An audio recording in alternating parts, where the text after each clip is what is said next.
嘉义市政府管理会总长甲殡仪馆伫土地是伫咧嘉义水上区调补，嘛是嘉义县市做伙使用公务区。不过对外联络道路是长过下不时会塞车。伫中央政府的补助之下，滚挂工程开始进行。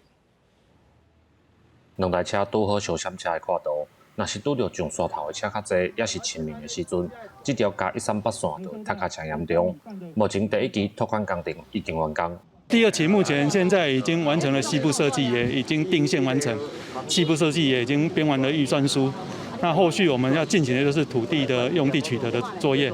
嘉义县水上乡的旧调埔有嘉义县市共同使用的公墓区，目前嘉义县市政府拢开始进行道路拓宽的计划。水上乡长表示，除了道路工程以外，民众来遮拜拜陪墓的习惯嘛爱改。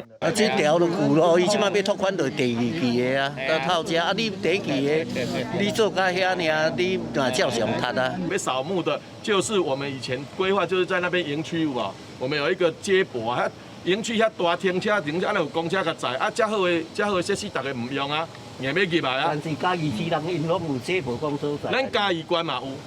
滨藏园区原本只有一个出入口，县市政府合作向中央争取工程经费，要甲改造宽窄道路。